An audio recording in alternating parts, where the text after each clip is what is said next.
In this video, we're going to take a look at problem 8.82 from our book.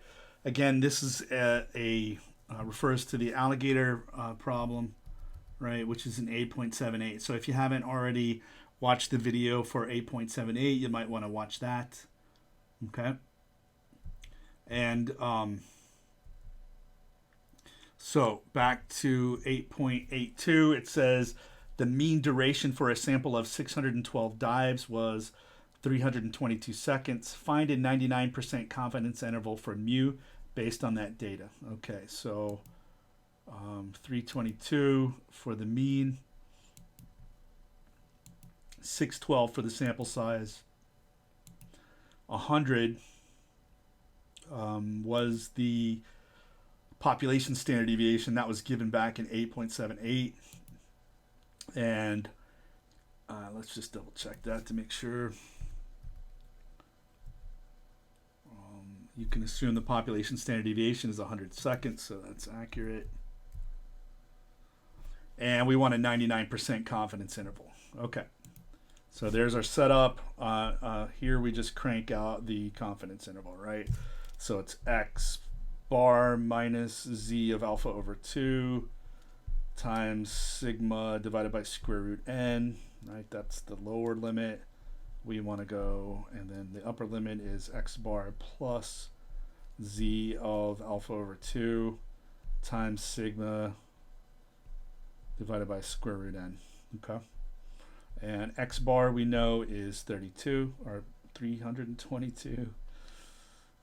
Z of alpha over 2, again, I have a table for the common confidence levels, 99%, so that is 2575, right, for 99%. That would be the value of z of alpha over 2.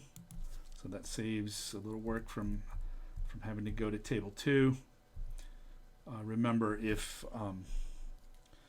it's not one of those ones, then you'll have to look it up yourself in table 2.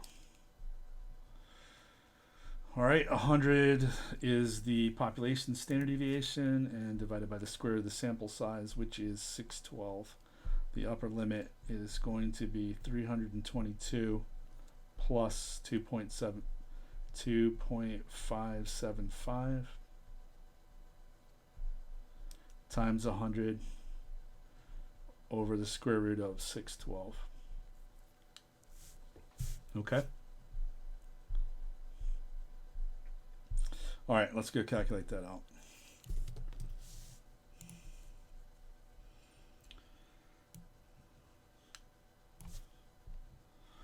All right, so 322 minus 2.575 times 100 divided by 612.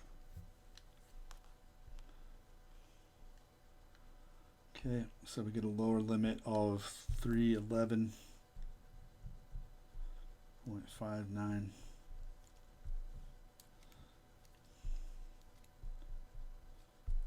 And an upper limit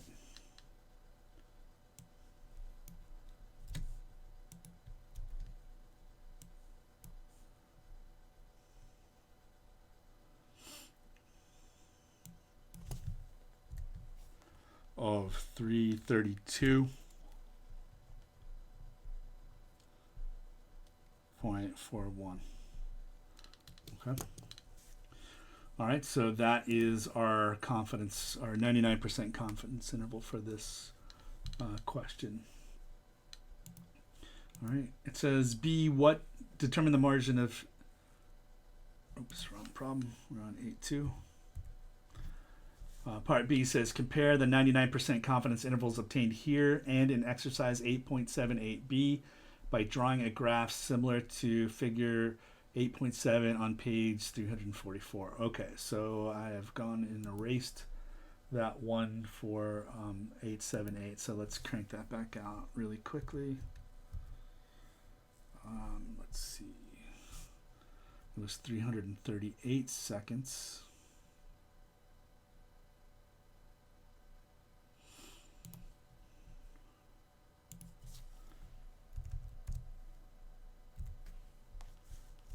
Was the mean.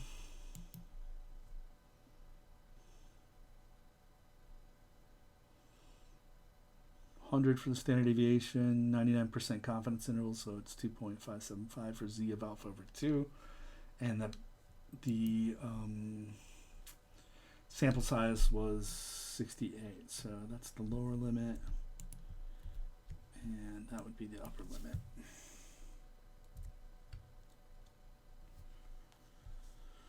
Okay, and they want us to graph that out, so let's just do that little trick I did before, and that's going to be to put 311.59 t plus 1 minus t times 332.41 comma, and then 0 will show it to you there. But it's just a little bit easier to see it if you, especially when you're comparing a couple, to raise it up a little bit. So I'm just going to raise it up a little there. So that's this. And then we'll do that for this interval. So we have 306.77.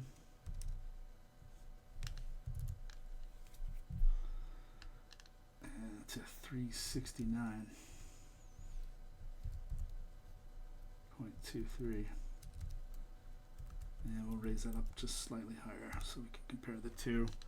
And there you can see there is a pretty significant difference, right? So when the sample size was 68, you can see, right, that the confidence interval we get is way bigger than the one we get when the sample size is 612, right? And so in general, right, that is the relationship, is that the larger the sample size is, right, 612 as compared to 68, the more accurate your estimate is going to be. In fact, that's a general principle right here. So for a fixed confidence level, increasing the sample size decreases the margin of error, right? So the margin of error is going to be smaller. You can see that here because you are the margin of error is this part right here, and that number is bigger, and dividing by a bigger number is going to make this smaller if everything else stays the same. All right, so the margin of error will get smaller, and then it also improves the accuracy, right? A small margin of error means you're going to have a more accurate answer there. Okay, bigger the sample size, the less the margin of error, the more accurate your answer is. But then there's, again, also a trade-off there, right?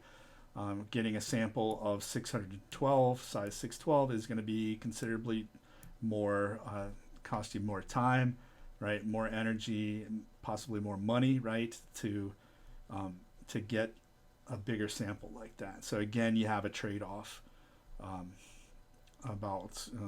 you have to kind of decide, okay, what can we afford and what are we willing to live with, right, in this sample? How accurate do we want the results? Okay.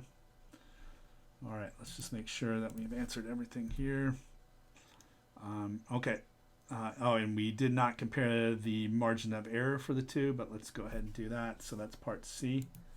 In part C, right, the margin of error for the sample of size 612 is going to be this number here. So you can see that's 10.41. The margin of error for the sample size of 68, right, is 31.2. So you can see that the margin of error is reduced, right, considerably for the sample of size 612 as compared to this one with size 68. All right, and that's it for this one.